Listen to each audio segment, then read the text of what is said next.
Hello guys, இன்றைக்கி இந்த ஸ்டோரியோட episode 5 தான் பார்க்க போகிறோம். கொஞ்சம் நாய்ஸியாக வந்து அட்ஜஸ்ட் பண்ணிக்கோங்க. பிகாஸ் எங்கள் தெருவில் வந்து பொங்கல் ஸ்டார்ட் ஆகிடுச்சு. பக்கத்து தெருவில் அடுத்த வாரம் எங்கள் தெருவில் வேறு ஸ்டார்ட் ஆகிடும். ஸோ அதனால் ரேடியோ கட்டியிருக்காங்க பக்கத்தில் தான். ஸோ அதனால் சவுண்ட் கேட்கும். Sorry for the disturbance. But எனக்கு ஒரு வழி இல்லை, ரெக்கார்டிங் பண்ணி ஆகணும்ல. ஏன்னா ஸ்டோரி கேட்குறீங்களா, ஸோ அதனால தான் பண்ண ஆரம்பிச்சிருக்கேன். அட்ஜஸ்ட் பண்ணிக்கோங்க.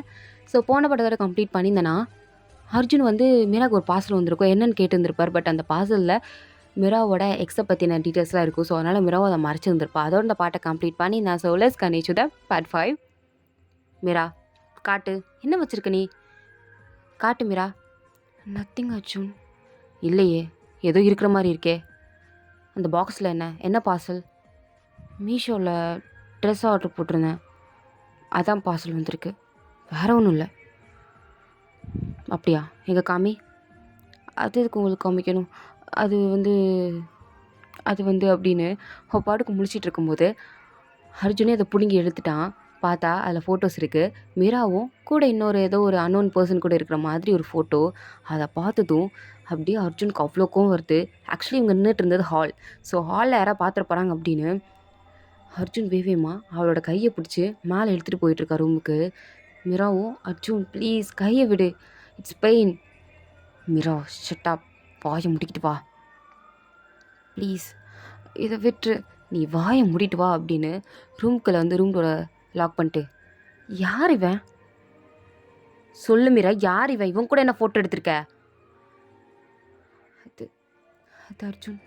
இங்கே பாரு, உன் பாஸ்ட்டை பற்றி சொன்னால் தானே எனக்கு தெரியும். அது சொல்லாமல் என்னால் உன்னை எப்படி நம்ப முடியும்? எதுவுமே சொல்லாமல் இப்படி அழுதுகிட்டே இருந்தா நீ நல்லவனை நம்பிட்டு போயிடணுமா? உன்னை நான் ஒன்றும் நம்ப சொல்லலையா அர்ஜுன்? தென் என்ன மீரா இது? நான் ஒன்றும் உன்னை நம்ப சொல்லலை. And you know one thing, இந்த கல்யாணம் உனக்கு வெறும் டீலிங் தான், ஜஸ்ட் டீலிங். ஆனால் எனக்கு அப்படி கிடையாது, இது ஒரு பனிஷ்மெண்ட்டு. தினம் நீங்கள் கஷ்டப்பட்டுட்டு தான் இருக்கேன். நான் அப்படி சிரித்து பேசுகிறதால நான் ஹாப்பியாக இருக்கேன்னு மட்டும் நினச்சிட்டு இருக்காது Arjun. It's very painful for me, it's hurting for me. ஆனால் இது உனக்கு ஜஸ்ட் ஒரு டீலிங். நீ கேட்டோடனே நான் எல்லாத்தையும் சொல்லிடணும். நீ உன்னை பற்றி ஃபஸ்ட் சொன்னியா? சொல்லலை. பட் நான் எல்லாத்தையும் சொல்லிடணும்ல அப்படின்னு கத்திட்டு மீரா அங்கேருந்து போயிட்டா. அர்ஜுனுக்கு ஐயோ என்ன பண்ணுறதுனே தெரில. பட் இதெல்லாம் என்னென்னா, இது எல்லாத்தையும் வெளில நின்று அர்ஜுனோட கிராண்ட்மா கேட்டுட்டாங்க. ஸோ அவங்களுக்கு ஃபைனலி உண்மை தெரிஞ்சிச்சு, இவங்க கான்ட்ராக்ட் மேரேஜ் தான் பண்ணிக்கிட்டாங்கன்னு. பட் அவங்க யார்கிட்டையும் இதை பற்றி சொல்லலை. அப்படியே சைலண்ட்டாக மூவ் பண்ணிக்கிட்டு இருக்காங்க. பட் கொஞ்ச நேரம் கழித்து இவங்கெல்லாம் குலதெய்வம் கோயிலுக்கு போகிறாங்க போல், ஸோ ஃபெஸ்டிவலுக்கு. ஸோ அதனால் எல்லோரும் கீழே கிளம்பி நிற்கும்போது கிராண்ட்மாவா, இந்த அர்ஜுனும் மீராவும் எங்கே போய் தொலைஞ்சாங்க? ரெண்டு பேரும் கிளம்பி வர சொல்லி எவ்வளோ நேரம் ஆச்சு? இன்னும் அங்கே ரொமான்ஸ் பண்ணிகிட்டு இருக்காங்களா? சீக்கிரம் வரணும் அப்படின்னு கிராண்ட்மா வேறு கத்திக்கிட்டு இருக்கு. அப்போ அர்ஜுனும் மீராவும் வருவாங்க. பட் அவங்க எக்ஸ்பெக்ட் பண்ணியிருப்பாங்க ரெண்டு பேரும் சேம் கலரில் தான் ட்ரெஸ் போட்டு வருவாங்க, கப்பிள் ட்ரெஸ் அப்படின்னு நினச்சிருந்துருப்பாங்க. But Arjun black colour shirt போட்டு வந்திருப்பான். மீரா சாஃப்ட் பிங்க் சாரீ கட்டிட்டு வந்திருப்பா. பட் அந்த சாஃப்ட் பிங்க் சாரியில் மீரா பார்க்குறதுக்கு ரொம்ப அழகாக இருந்திருப்பா. ஸோ அர்ஜுன் மீராவே தான் பேன் பார்த்துட்ருக்கான். மீராவும் எதுக்கு வேணா இப்போ பார்க்குறான் அப்படின்னு அவனை பார்த்து முறைச்சிட்டு தான் இருக்கா. அப்போ பாட்டி வந்து அர்ஜுனை பார்த்து, அர்ஜுன் இது என்ன ஷர்ட் கலர்? யாராவது கோயிலுக்கு பிளாக் கலர் போட்டு வருவாங்களா? கொஞ்சமாக அறிவு இருக்கா? பாட்டி, என்ன கலர் போட்டு வந்தா என்ன, விடுங்க, அதெல்லாம் முடியாது. நீ போய் கலரை மாற்றிட்டு வா போ. இதே மாதிரி சாஃப்ட் பிங்க் கலரில் மிராக்கு மேட்சாக கட்டிட்டு வா.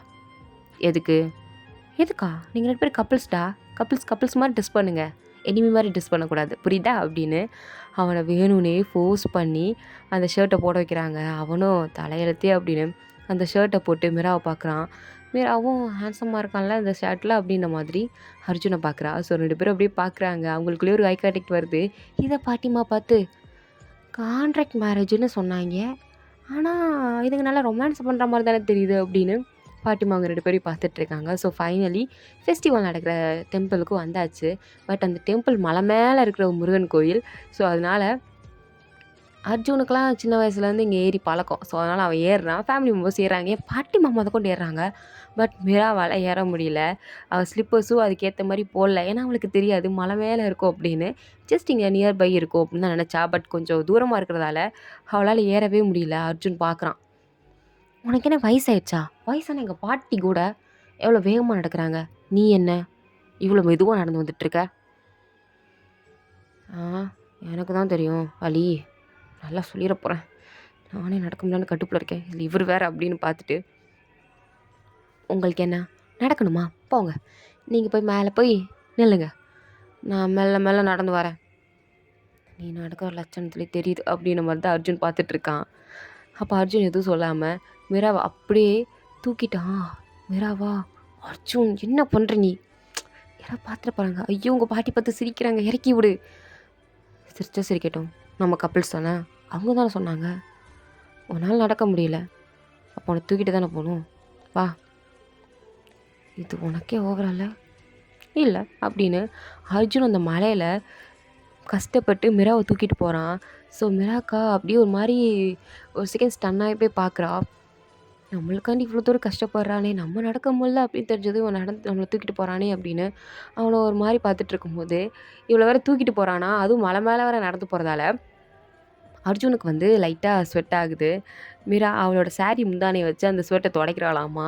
அதை துடைச்சிட்டு இருக்கா. அர்ஜுன் அப்போ மிராவை பார்க்க, மிராவை அர்ஜுன் பார்த்துட்டு இருக்கும்போது, ஆன்ட்டியா அர்ஜுன் மேலே வாப்பா, பொண்டாட்டியை பார்த்தது போதும், சாமி கும்பிடணும். சரிங்க ஆண்டி அப்படின்னு 2 பேரும் மேலே போகிறாங்க. ஸோ மேலே போய் ஃபெஸ்டிவலும் ஸ்டார்ட் ஆகிடுச்சு. எல்லாம் ரொம்ப ஹாப்பியாக இருக்காங்க. மிராக்கெலாம் ஒரு மாதிரி டிஃப்ரெண்ட்டாக இருக்குது. பிகாஸ் மிரா இந்த மாதிரி ஃபெஸ்டிவலுக்குலாம் வந்திருக்க மாட்டா, அதுவும் ஃபேமிலியோட. அவள் அம்மா அப்பா மட்டும்தான். அப்பா போனதுக்கப்புறம் மிரா அம்மா கூட எங்கேயும் இந்த மாதிரி போயிருந்திருக்க மாட்டா. ஏன்னா அவங்க அம்மா ஹஸ்பண்ட் இழந்தவங்கன்னு எங்கேயும் வந்திருக்க மாட்டாங்க. இவளும் எங்கேயும் போயிருந்திருக்க மாட்டா. ஃப்ரெண்ட்ஸ் கூட காஃபி, கஃபே, பார்ட்டி இந்த மாதிரி என்ஜாய் பண்ணியிருப்பா. பட் டெம்பிள் அப்படின்னு இந்த மாதிரி ஃபேமிலியாக கும்பலாக போனதில்லை. பட் இப்போ வந்ததை பார்த்ததோ அவளுக்கு ரொம்ப ஹாப்பியாக இருக்குது. எல்லோரும் செம்மையாக என்ஜாய் பண்ணுறாங்க. அர்ஜுன் மிராக்காண்டி பிரசாதம்லாம் வாங்கிட்டு வந்து கொடுக்குறான். அவளும் அதெல்லாம் சாப்பிட்டுட்டு நல்லா இருக்கே அப்படின்னு கோயிலை நல்லா சுற்றி பார்த்துட்ருக்கா. அப்போ அந்த கூட்டத்தில் ராகுல் இருக்கான். ராகுலை பார்த்ததும் மிரா ஒரு மாதிரி அப்படியே சைலண்ட்டாக நின்றுட்டு இருக்கும்போது ராகுல் அப்படியே கிட்ட வந்து, என்ன மிரா, கல்யாணத்துக்கு முன்னாடி நீ இவ்வளோ ஹாப்பியாக சிரிச்சு நான் பார்த்ததே இல்லையே, பட் ஆஃப்டர் மேரேஜ் நீ ரொம்ப ஹாப்பியாக இருக்கியே, ரொம்ப நல்லா சிரிக்கிறியே இல்லை அப்படின்னு கேஷுவலாக பேசலாமா. பட் மிராக்கு அவங்ககிட்ட பேசவே வரல. சும்மா அவங்க முன்னாடி நிற்கும்போது அப்படியே ஒரு மாதிரி லைட்டாக ஃபேக்காக ஸ்மைல் பண்ணிகிட்ருக்கா.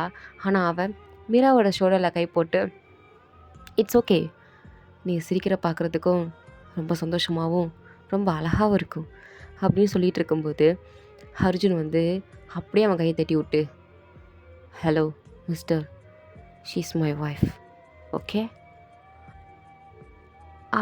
அப்படின்னு ஒரு மாதிரி மிராக்கு அப்படியே அந்த இடத்துல என்ன இப்படி சொல்கிறான் அப்படின்னு ஷாக்காகி பார்த்துட்ருக்க. ராகுல் அப்படியே ஷாக்காகி, ஓகே ப்ரோ, பட் அவ ஃப்ரெண்ட், ஸோ ஸோ அவகிட்ட நான் பேசிகிட்டு இருந்தேன். பேசு, நான் இருக்கும்போது பேசு பேசு அப்படின்னு பேசியிருக்கும்போதே ராகுல் அங்கே யாரோ கூப்பிட்றாங்கன்னு சொல்லிட்டு ராகுல் அங்கேருந்து போயிட்டான். அவன் போனதுக்கப்புறம் மிரா அப்படியே அர்ஜுன் ஒரு மாதிரி பார்க்க, அர்ஜுனும் திரும்பி மிராவோட ஐஸை பார்க்குறான். மிராவும், என்ன பேசுனீங்க இப்போ? ஏன் நீ என் ஒய்ஃப் இல்லையா? ஆனால் நம்ம வாயை மூடு, கான்ட்ராக்ட் மேரேஜ் தான் பண்ணியிருக்கோம், அதுக்கு என்ன எப்போ பார்த்தாலும் சொல்லிகிட்டே இருக்கணுமா? கான்ட்ராக்ட் மேரேஜ் பண்ணாலும் நம்ம பண்ணது உண்மையான கல்யாணம் தான். 1 வருஷம் நீ உண்மையான பொண்டாட்டி தான். உன்னை பொண்டாட்டின்னு சொல்லாமல் என்னை எப்படி சொல்கிறது, அப்பாட்டின்னு சொல்லவா அப்படின்றான். உடனே மிராவா எதுவும் பேசாமல், நாய் வேலை நிமிர்த்தவே முடியாது அப்படின்னு சொல்லிட்டு போகிறா. அர்ஜுனா, என்னது என்னையா நாயின்னு சொல்கிற அப்படின்னு அங்கேருந்து கத்திக்கிட்டு இருக்கான். பட் மீராவுக்கு வந்து இந்த மாதிரி சடனாக யார் யாரோ வந்து அவகிட்ட பேசுகிறது அவளுக்கு சுத்தமாக பிடிக்கல, ஒரு மாதிரி ஹர்ட் ஆகுது. ஸோ வெளியே சடனாக மழை பெஞ்சிட்டு இருக்கும்போது மீரா கோயில் வாசல் நின்று ஒரு மாதிரி ஃபீல் பண்ணிகிட்டு இருக்கா. அப்போ அர்ஜுன் கொடை எடுத்துகிட்டு மிரா கிட்ட வரான். அவள் அழுததை பார்த்துட்டான் போல். ஸோ அதனால் மிரா கிட்ட, இங்கே பாரு மிரா, நான் வேறு யாரோ இல்லை, உன் புருஷன்தான். நீ எதுனாலும் என்கிட்ட சொல்லலாம், நீ சொன்னால் தானே எனக்கு தெரியும். நான் பார்க்க ரூடாக இருக்கேன்னு எதுவுமே சொல்லாமல் இருந்தா என்னால் என்ன பண்ண முடியும்? உனக்கு ஹெல்ப் பண்ணணுன்னா நான் என்னனாலும் பண்ணுறேன், தயவு செஞ்சு சொல்லு அப்படின்னு சொல்லும்போது மிராக்கு அந்த இடத்துல ஒரு மாதிரி எமோஷன் டச் ஆகிடுச்சு. இத்தனை நாள் அவளுக்கு சொல்லணும்னு தோணி இருந்திருக்காது. பட் இப்போ அர்ஜுன் இப்படி கேட்டதும் சொல்லிடலாம் அப்படின்னு வாய் வரைக்கும் வந்துருச்சு, சொல்ல போயிட்டா. பட் அவளுக்கு அப்போ சடனாக ஒரு கால் வருது. காலில், என்ன மீரா ரொம்ப ஹாப்பியாக இருக்க போல, ஞாபகத்தில் இருக்கா இல்லையா? இருக்கணும், இருந்ததும் ஆகணும், புரியுதா அப்படின்னு சொன்னதும் மீரா எதுவும் பேசலை. அப்படி அர்ஜுனை பார்த்து, உங்ககிட்ட எல்லாத்தையும் நான் சொல்லிகிட்டு இருக்கணும்னு அவசியம் இல்லை Arjun, stay away from me, okay? Wife கிஃப்னு கான்செப்டை தூக்கிட்டு வந்துடாத, ஏன்னா இது கான்ட்ராக்ட் மேரேஜ் தான் அப்படின்னு சொல்லிட்டு மறுபடியும் அர்ஜுன் ஹர்ட் பண்ணிட்டு அங்கேருந்து போயிட்டா. ஸோ எல்லோரும் வீட்டுக்கு வந்துட்டாங்க.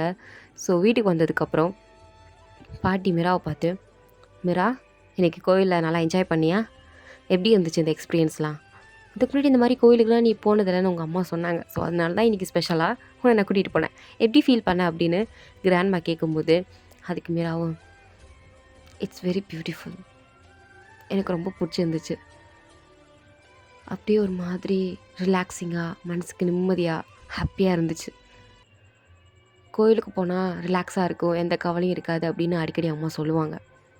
நானும் போகணுன்னு நினைப்பேன், ஆனால் நிறையா வாட்டி மறந்து போயிடுவேன். சில சமயம் இருக்கிற வேலையில் டிப்ரெஷனில் தோணவே தோணாது. ஆனால் இன்றைக்கி நீங்கள் கூப்பிட்டு போனது எனக்கு உண்மையாக ரொம்ப ஆறுதலாக இருந்தது. இந்த மாதிரி யாரும் எனக்கு பண்ணதில்லை, தேங்க்ஸ் அப்படின்னு சொல்லிட்டு அங்கே கிராண்ட்மாவை ஹக் பண்ணுறாளா. ஸோ இவ்வளோ தூரம் பேசினதை அர்ஜுன் அங்கே நின்று கேட்டுட்டு தான் இருந்திருப்பான். அவனுக்குமே இவ்வளோ தூரம் ஃபீல் பண்ணுவாளா அப்படின்ற அளவுக்கு தோணுது. ஸோ அப்படியே அவளை பார்த்துட்டு இருக்கும்போது அவளும் ரூமுக்கு வந்துட்டா. ஸோ ரூமுக்கு வந்ததும் அர்ஜுன் பின்னாடியே வந்து, இங்கே பாரு மீரா, ஏதோ சொல்ல வந்தேன், இப்போ சொல்ல மாட்டேங்கிற அப்படின்னு கேட்டதும், ஒன்றும் இல்லை, பேசாமல் இருங்க, இங்கே பாரு நீ பொய்யா சொல்லிட்டு இருக்க, உண்மையாகவே எனக்கு தெரியாமல் யாருக்கிட்டே அஃபர் வச்சிருக்கியா அப்படின்னு கேட்டுட்டான். அவ்வளோதான் மீரா கோவம் வந்துருச்சு, கன்னத்திலே பலார் நிறைஞ்சிட்டு, இதுக்கு மேலே இப்படி பேசாத, நான் உன்னை கல்யாணம் பண்ணியிருக்கேன், உனக்கு மட்டும்தான் உண்மையாக இருப்பேன், வேறு எதுவும் கிடையாது அப்படின்னு ஒரு மாதிரி சொல்கிறா. அர்ஜுன் அப்படியே ஷாக் ஆகிட்டான். பத்தாவது குறைக்க அவனுக்கு மிரா அடித்ததில் கோவமும் வந்துருச்சு. இவ சொல்கிறது கேட்டு ஷாக்கிங்காகவும் இருக்குது. ஸோ இதோட இந்த பார்ட் வந்து கம்ப்ளீட் ஆகுது. தேங்க்ஸ் ஃபார் வாட்சிங். வீடியோ பிடிச்சிருந்தா லைக் பண்ணுங்கள்.